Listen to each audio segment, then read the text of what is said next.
आधे बाउल दही में 4 चम्मच MDH चटनी पुदीना मसाला डाला, स्टर करो, पुदीना चटनी तैयार। MDH चटनी पुदीना मसाला। नमस्कार, बहुत स्वागत है आपका। आप देख रहे हैं न्यूज का एक्स-रे और मैं हूं आपके साथ मृदुल शर्मा। आज आपको बताऊंगा देश तैयार है चीन पर स्ट्राइक करने के लिए और प्रधानमंत्री नरेंद्र मोदी ने देशवासियों से आज बहुत बड़ी अपील की है। यह अपील क्या है आपको बताऊंगा, क्योंकि आपके घर से जुड़ी हुई है, आपसे जुड़ी हुई है। और इसके बाद बताऊंगा पाकिस्तान जो फेमस है, जो प्रसिद्ध है भीख मांगने के लिए, वो एक बार फिर कटोरा लेकर पहुंच गया अलग अलग देशों में, क्योंकि भारत से बहुत मार पड़ी है, लोन मिल गया है। लेकिन आतंकिस्तान वापस कटोरा लेकर क्यों जा रहा है, आज आपको बताऊंगा। और आखिर में बताऊंगा बिहार में सियासी भूचाल आ गया है, क्योंकि एक के बाद एक तेज प्रताप यादव की कहानी में ट्विस्ट आ रहे हैं। लेकिन पहले देखेंगे हेडलाइंस।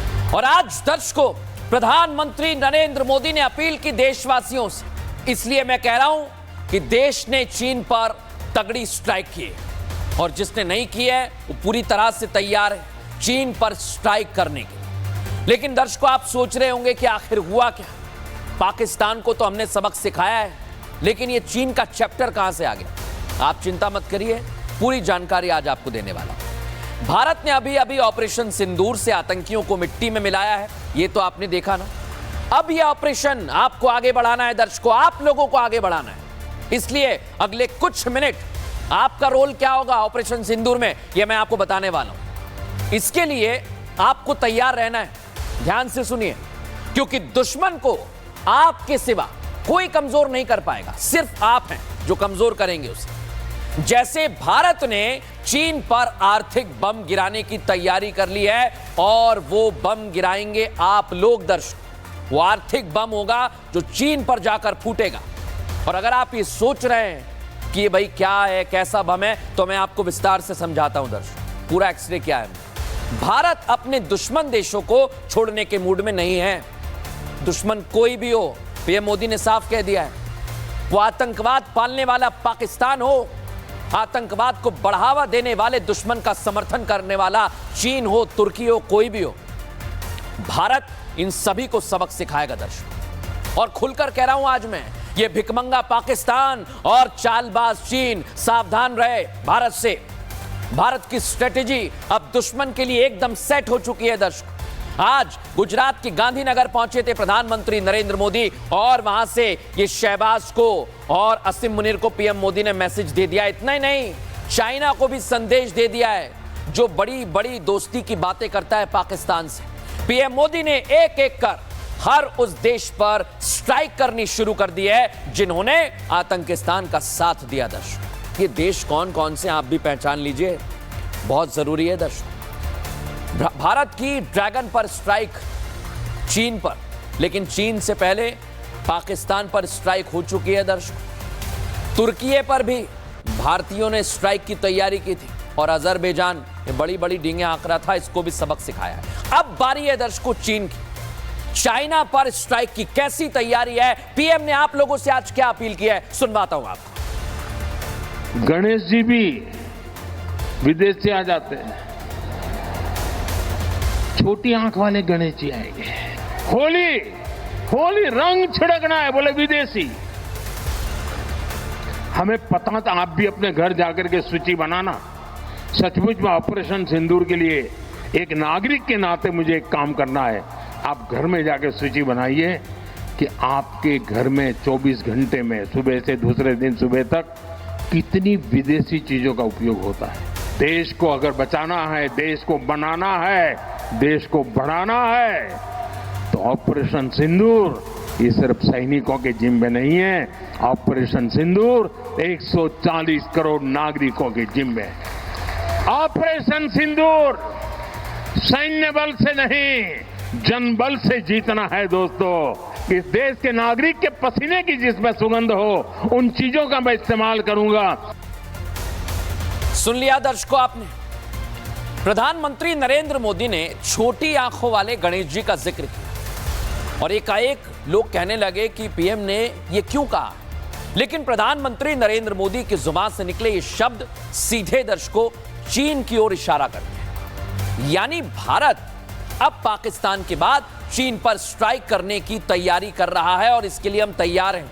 कई जगह तो हो भी गई है, दिखाऊंगा आपको। चीन के आपको करना क्या है? हर उस सामान का बहिष्कार करना है। अब बहिष्कार मैं कहूंगा दर्शकों तो आप कहेंगे भाई हमारे तो आसपास सारे सामान हैं और हम ला ही क्यों रहे हैं चाइना से जब हमें बहिष्कार करना है। तो मैं आपको जानकारी देता हूं। प्रधानमंत्री नरेंद्र मोदी ने देशवासियों से यानी मुझसे, आपसे, हम सभी से एक अपील की है। जो हम रोजमर्रा के जीवन में चाइना का सामान धड़ल्ले से इस्तेमाल कर रहे हैं, पहले तो आप उसे पहचानिए।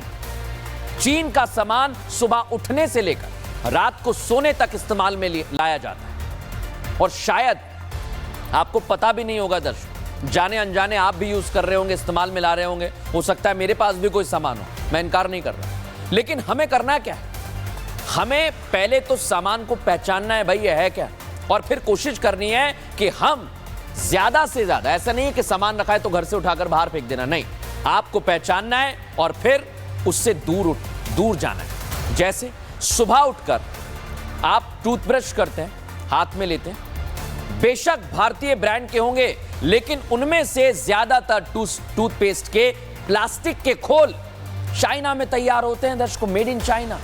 बस उन पर भारतीय ब्रांड्स का ठप्पा लग जाता है। अब बाथरूम में, टॉयलेट में आप जिन प्लास्टिक के मग का इस्तेमाल कर रहे हैं वो भी मेड इन चाइना होते हैं दर्शकों। शैम्पू से लेकर साबुन का मटेरियल चीन से आ रहा है और इसीलिए हमें सोचना है। क्या आपने कभी एक बात गौर की है दर्शकों, किचन में जो महिलाएं हैं, अगर वो सुन रही हैं मुझे, तो मैं आपको बता रहा हूं, आप किचन के अंदर आपके बर्तन, चाकू, स्टैंड, यूटेंसिल्स कहीं से भी देख लीजिए, आप लिस्ट तैयार कर लीजिए, वो चाइना के हैं। भारतीय व्यापारी अब ये सामान चीन से मंगाते हैं और उस पर भारतीय ब्रांड्स का ठप्पा लगता है।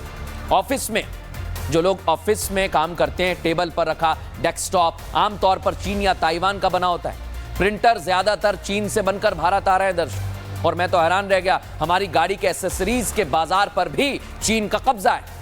और इतना ही नहीं दर्शक, भारत में सबसे ज्यादा बिकने वाले 15 स्मार्टफोन में से 14 चीनी कंपनियों से जुड़े हुए हैं। यानी हम रात में सोने से पहले टीवी पर जब खबरें देख रहे हैं तो आपको यह बता दूं कि भारत में 90% कलर और स्मार्ट टीवी के किट चीन से ही भारत आते हैं। इसके अलावा दवाइयों के लिए भी बड़े पैमाने पर मटेरियल चीन से आता है। यहां तक कि अस्पतालों में इस्तेमाल होने वाले सर्जिकल उपकरण भी चीन से आ रहे हैं। जिन खिलौनों से आपके बच्चे खेलते हैं उनमें से 80% खिलौने चीन से आते हैं दर्शक। लेकिन आप सोचिए दर्शक, इतना सामान चीन से आ रहा है तो एक रात में तो हम सब कुछ छोड़ नहीं देंगे। ये सोचने वाली बात है ना। लेकिन दर्शकों, आपको शुरुआत करनी है, आप जितना हो सके इस पर ध्यान लगाइए और यही हम कह रहे हैं। और आज प्रधानमंत्री नरेंद्र मोदी ने एक बहुत बड़ा संदेश दिया, भगवान गणेश हमारे हैं। लेकिन आज प्रधानमंत्री नरेंद्र मोदी ने छोटी आंख वाले गणेश जी का जिक्र किया, तो हमने सोचा कि भाई छोटी आंख वाले गणेश जी, बड़ी आंख वाले गणेश जी आप पहचानेंगे कैसे, इसमें अंतर कैसे करेंगे कि कौन से चाइना के, कौन से भारत में बने। तो आज हम इसके लिए मार्केट में गए दर्शकों, और इसके लिए हमने एक्सक्लूसिव रिपोर्ट तैयार की है, सुनवाते हैं आप। प्रधानमंत्री नरेंद्र मोदी ने कहा कि विदेश से जो मूर्तियां आती थी उनकी आंखें बहुत छोटी होती थी और भारत में जो गणेश जी की प्रतिमा बनती है वो आंखें बड़ी होती है। ये जानने के लिए हम सदर बाजार पहुंचे हैं। ये जो मूर्ति आप मेरे हाथ में देख रहे हैं इस समय, ये दरअसल चाइना का मूर्ति है, वो बताई जा रही है क्योंकि आंखें बहुत छोटी है। लेकिन जो मार्केट में बिक रही है, आप ये देखिए, ये जो भारत की मूर्तियां हैं वो आपको यहाँ पर नजर आ जाएंगी और उनकी आंखें बेहद बड़ी हैं। लाइन से गणेश जी की प्रतिमा देखिए, ये सारी make in India, made in India तमाम ये मूर्तियां हैं और आपको ये उदाहरण साफ तौर पर समझ में आएगा।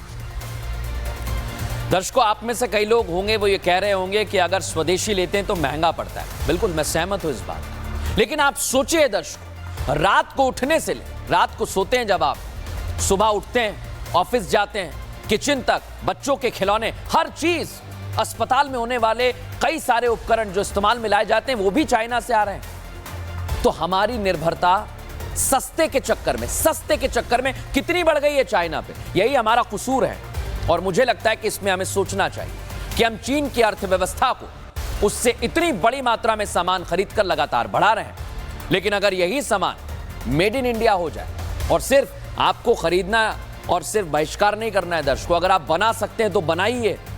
इससे भारत की अर्थव्यवस्था में सुधार होगा, साथ ही साथ आपका भी बिजनेस बड़ा होगा। और इसलिए तो कह रहा हूं दर्शकों, में प्रधानमंत्री नरेंद्र मोदी ने देशवासियों से अपील की है कि जब हम खुद सक्षम हैं, हमें सामर्थ्य है, हर उस चीज का उत्पादन कर सकते हैं जो दूसरे देशों से हम खरीद रहे हैं, तो हम विदेशी चीजों का इस्तेमाल क्यों करें। इसके लिए पीएम मोदी ने देश के हर एक नागरिक को आज बड़ा संदेश दिया है, अपील की है, ताकि भारत जल्द ही तीसरी सबसे बड़ी अर्थव्यवस्था बन जाए, दिखाता हुआ।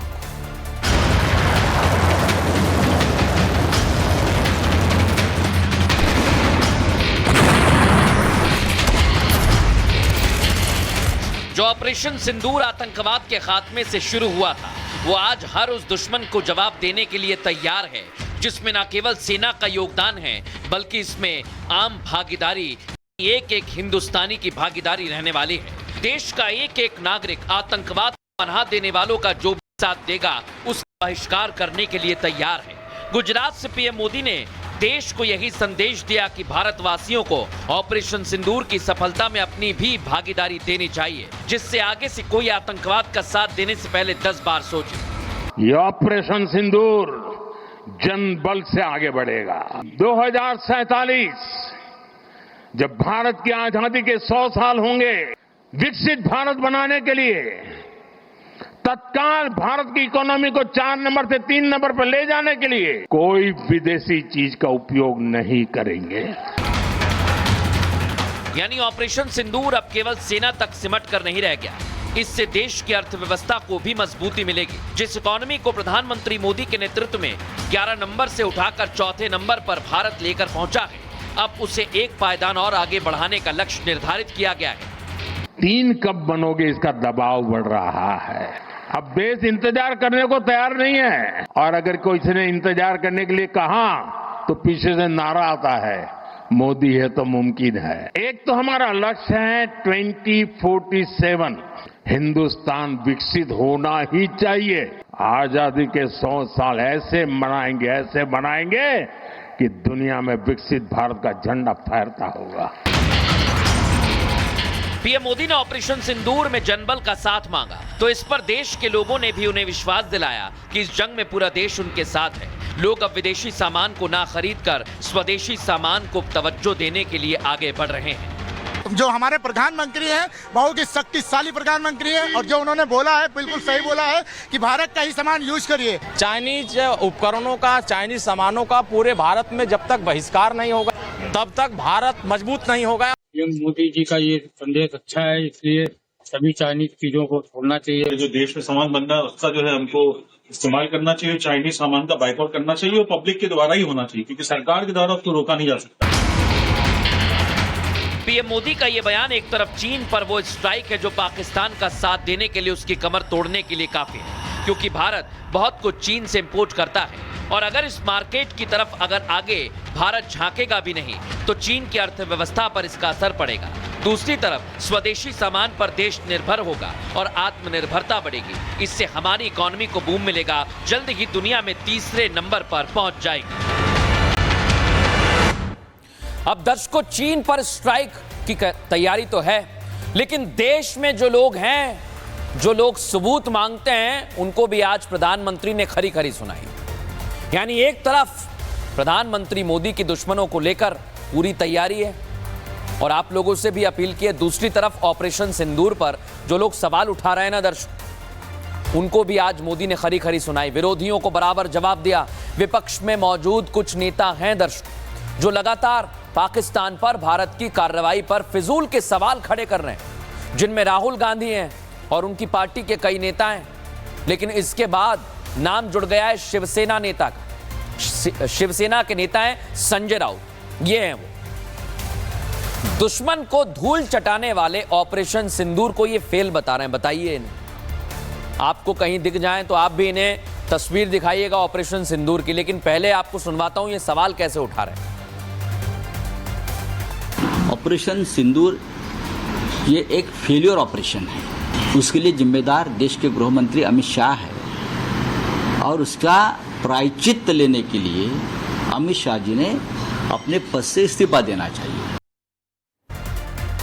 अब दर्शकों, इन नेताओं का क्या किया जाए? ये अपनी सियासत चमकाने के लिए कुछ भी कह सकते हैं।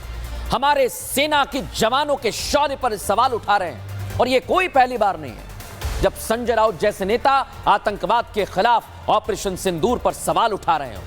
और संजय राउत क्या, इसके पहले आपको याद है ना दर्शकों, हमने एयर स्ट्राइक की, सर्जिकल स्ट्राइक की, तब भी इन लोगों ने सवाल उठाए। लेकिन ऑपरेशन सिंदूर दुनिया को दिखाया हमने, दुनिया को। लेकिन आज विपक्ष के नेता सवाल उठा रहे हैं, उन्हें असद उद्दीन ओवैसी से सीखना चाहिए। क्यों कह रहा हूं दर्शकों? विपक्ष के बड़े नेता हैं, AIMIM के चीफ है असदुद्दीन ओवैसी।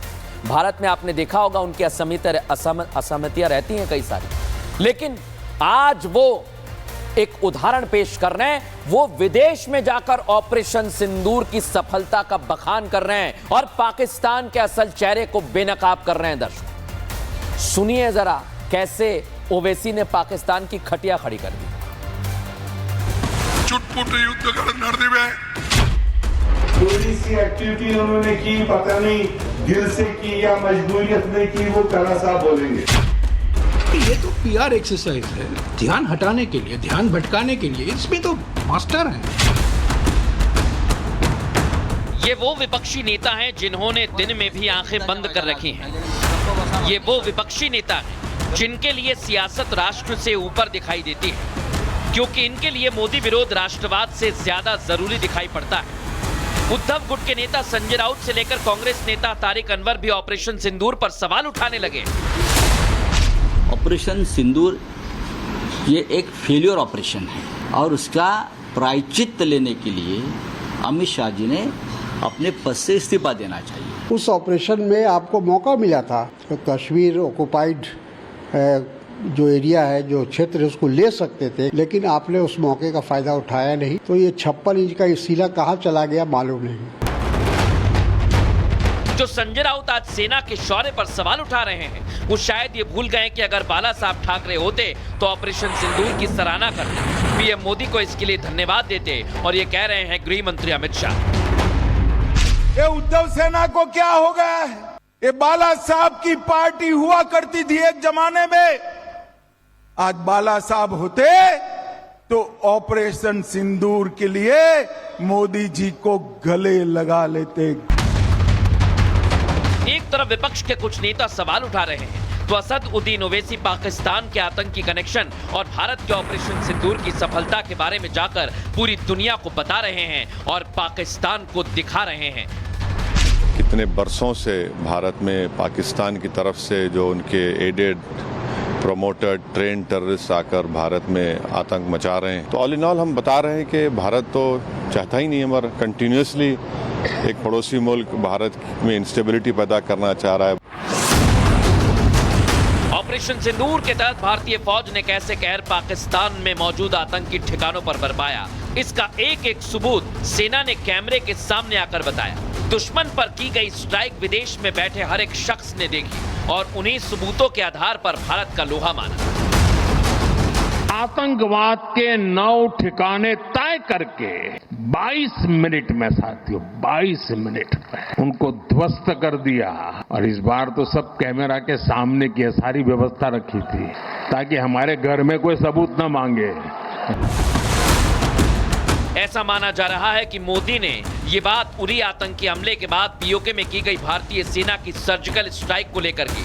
तब भी विपक्ष लगातार सबूत मांग रहा था।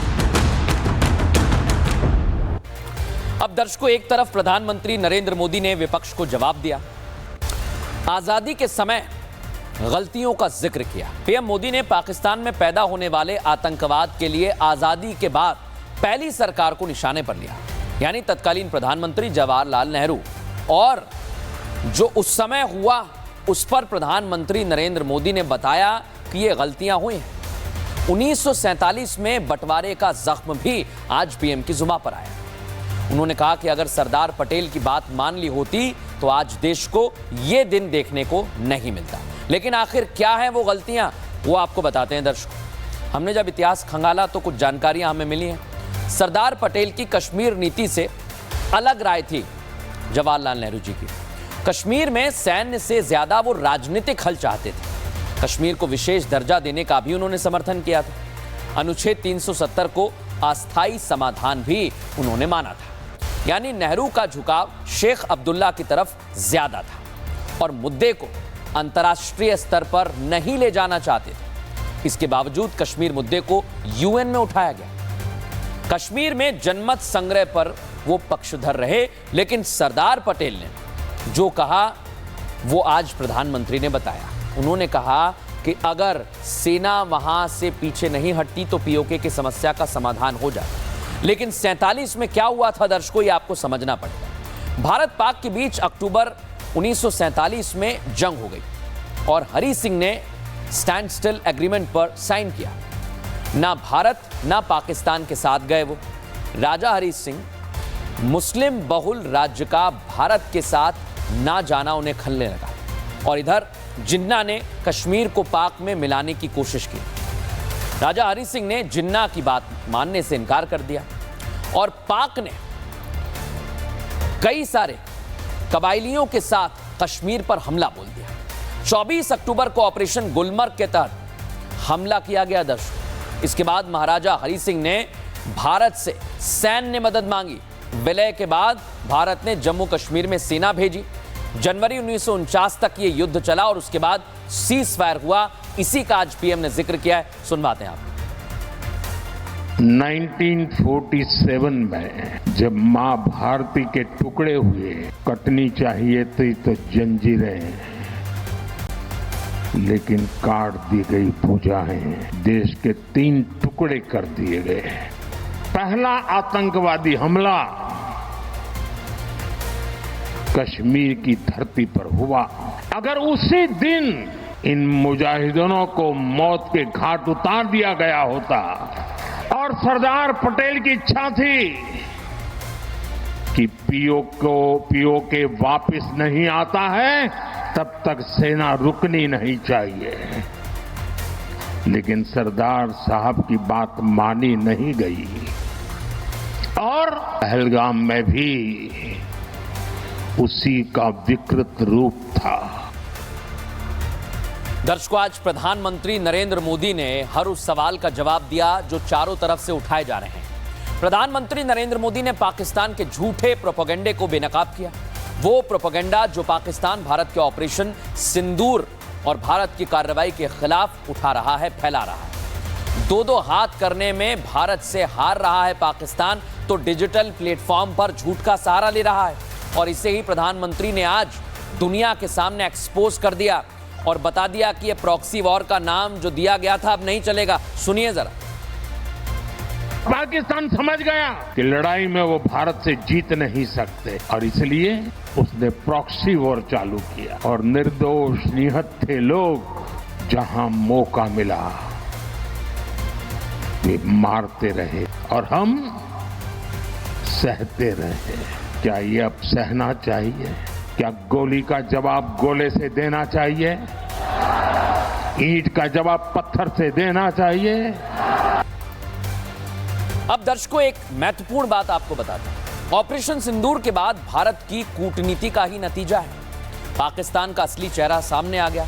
आतंकवादियों को ये पनाह देता ये दुनिया के सामने आ गया। प्रॉक्सी वॉर का सहारा ले रहा था ये भी प्रधानमंत्री ने बताया। इसके बाद पाकिस्तान घुटनों पर आना तय था। अपने देश में तो ये नहीं मान रहा है, लेकिन बाहर जाकर गिड़गिड़ा रहा है शहबाज। पाक प्रधानमंत्री शहबाज शरीफ ईरान चला गया और वहां गिड़गिड़ाने लगा। अब जब पूरी दुनिया के सामने सच बेनकाब हो गया है, सामने आ गया है, तो शहबाज शरीफ कह रहा है कि भाई हम तो भारत से बातचीत करना चाहते हैं। आप बताइए दर्शकों, इसका क्या करें? कश्मीर में इन्होंने आतंकवादियों को भेजा, फिर हमने सिंधु जल संधि को रद्द कर दिया, लेकिन आतंकवाद को लेकर कोई बात नहीं होगी, भारत तो घर में घुसकर मारेगा। बात होगी तो पीओके पर, यह कह दिया है भारत के विदेश मंत्रालय ने। लेकिन भारत पहले ही अपना रुख स्पष्ट कर चुका है। उसके बावजूद ये शहबाज शरीफ कैसे गिड़गिड़ा रहा है दर्शकों, ये आज आपको देखना चाहिए। We wanted peace. We want peace. And we will work for peace in the region. through talks on the table and resolve our outstanding issues. देख लिया आपने, कह रहा है कि हम हर मसले पर बात करेंगे, लेकिन दर्शकों इन पर विश्वास नहीं करना है, ये सांप की तरह है ये। अब मैं आपको दर्शकों इनकी असलियत दिखाता हूं। ये बाहर जाकर गिड़गिड़ा रहे हैं और देश में क्या कर रहे हैं, ये मैंने आपको दिखाया था ना। तस्वीर जो है, ये आप जो तस्वीर देख रहे हैं दर्शक, ये बहुत बड़ा उदाहरण है। क्यों मैं इस बात को कह रहा हूं?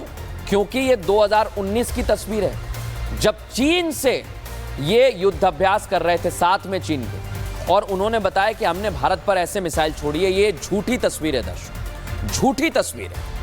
लेकिन आज इसी तस्वीर पर असद उद्दीन ओवैसी ने पाकिस्तानियों को जोकर बताया है। कैसे, दिखाते हैं आपको। शहबाज को भेंट की गई तस्वीर की असलियत आई सामने। चीनी युद्धाभ्यास की तस्वीर से चलाया प्रोपेगेंडा। 2019 में चीन आर्मी की डील की तस्वीर अपनी जीत की तस्वीर बता दी। लेकिन पाकिस्तान के इसी प्रॉक्सी वॉर को AIMIM चीफ असद उद्दीन ओवैसी ने आज पूरी दुनिया के सामने बेनकाब कर दिया। मुस्लिम देश कुवैत में ओवैसी ने इस तस्वीर का जिक्र कर न सिर्फ पाक PM शहबाज शरीफ और असीम मुनीर को घेरा, बल्कि भारत से बुरी तरह हारे पाकिस्तान को बेनकाब कर दिया। Yesterday, the Pakistani army chief had gifted a photo to the Pakistani Prime Minister Shehbaz Sharif. And these stupid jokers, they want to compete with India. They had given a photograph of a 2019 Chinese army drill, claiming it's a victory over India. Now this is what Pakistan indulges in. बचपने में हम school में सुनते थे, तो नकल करने के लिए अकल भी चाहिए, इन नालायकों को अकल भी नहीं है।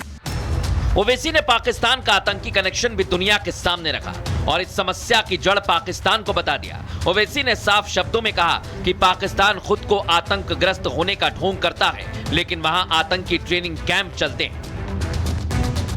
Please shows one terrorist camp which India runs. कहीं तो मतलब कुछ नहीं है।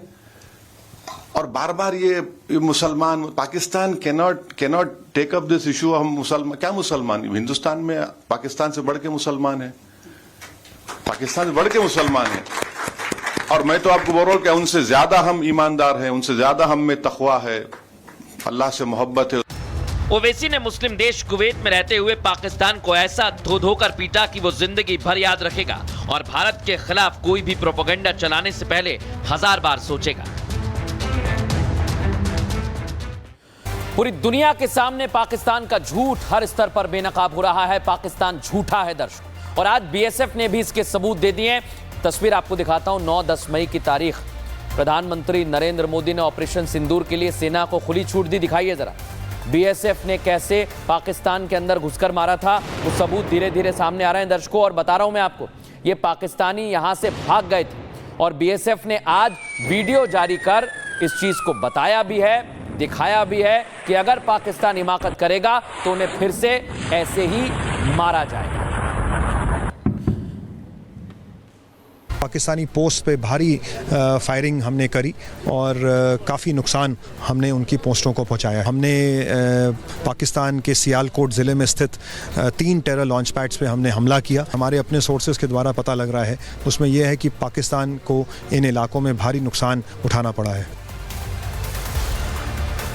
BSF का संदेश तो आपने सुन लिया है, पाकिस्तानी भाग रहे हैं दर्शकों, लेकिन आज आत्मनिर्भर भारत की दिशा में हमने एक कदम आगे बढ़ा लिया है। रक्षा मंत्री राजनाथ सिंह ने स्वदेशी लड़ाकू विमान प्रोग्राम को मंजूरी दे दी है दर्शकों। दुश्मन के लिए यह नया थ्रेट है। क्यों कह रहा हूं दर्शकों? इसके तहत अब भारत में 5वीं पीढ़ी का फाइटर जेट बनेगा और देश को 2030 तक स्वदेशी स्टील्थ विमान मिल जाएगा। 5वीं पीढ़ी के इस फाइटर जेट में दुश्मन के रडार से बचने की क्षमता है, बेहतर हथियार प्रणाली है और सेंसर से ये लैस होगा। ध्वनि की रफ्तार से तेज दौड़ता है, लेकिन यही खास वजह है दर्शकों, इसका वजन राफेल सुखोई से कम होगा, लेकिन रफ्तार उनसे कई गुना ज्यादा होगी। दिखाता हूं।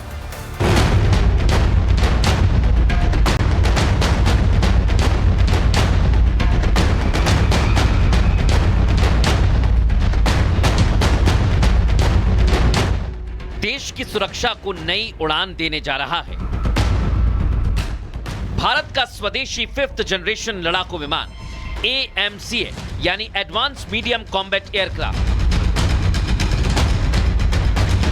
DRDO और हिंदुस्तान एरोनॉटिक्स लिमिटेड यानी HAL ने मिलकर इस आधुनिक विमान को तैयार करने की ठान ली है।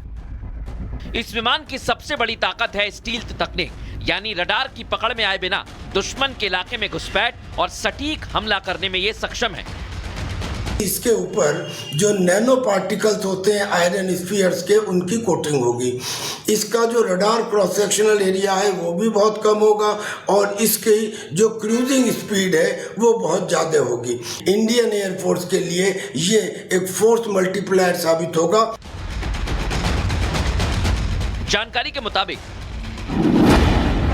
AMCA की लंबाई लगभग 18 मीटर होगी। ये 2 ताकतवर इंजन से लैस होगा। ये 2654 किलोमीटर प्रति घंटे की रफ्तार से उड़ेगा। इसकी फेरी रेंज 3000 किलोमीटर होगी और कॉम्बैट रेडियस 1500 किलोमीटर तक होगी। इसमें होगा आधुनिक active electronically scanned array radar, infrared search system और सबसे खास एक इंटरनल वेपन वे, जिसमें हवा से हवा और हवा से जमीन पर मार करने वाली मिसाइल फिट की जा सकेंगी। एयरक्राफ्ट में 14 हार्ड पॉइंट हैं, जिनमें अस्त्र, ब्रह्मोस्त्र और रुद्रम के साथ लेजर गाइडेड बम फिट किए जा सकेंगे। भारतीय वायुसेना के लिए 5वीं पीढ़ी के विमान यानी ये एडवांस मीडियम कॉम्बैट एयरक्राफ्ट को डिजाइन कर लिया गया। ये विमान बेहद खतरनाक और अत्याधुनिक बताया जा रहा है। इस विमान की अधिकतम गति 2633 किलोमीटर प्रति घंटा होगी। इसकी रेंज 3240 किलोमीटर होगी। हथियारों की बात करें तो AMCA में 14 हार्ड पॉइंट्स होंगे। इसमें 23 या 30 मिलीमीटर की कैनन लगी होगी। इसके अलावा S8 रॉकेट पॉड्स, अस्त्र, मार्क 1, 2, 3 हवा से हवा। और ये दर्शकों आत्मनिर्भर भारत की ताकत है। बहरहाल न्यूज का एक्सरे में फिलहाल इतना ही। वक्त हो गया एक छोटे से ब्रेक का। ब्रेक के बाद भी खबरें जारी हैं। दादी के हाथों का जादू और खुशबू से महकता घर, माँ की मुस्कुराहट और खाने की सुगंध। MDH गरम मसाला, क्योंकि हर रिश्ता है स्वाद से जुड़ा।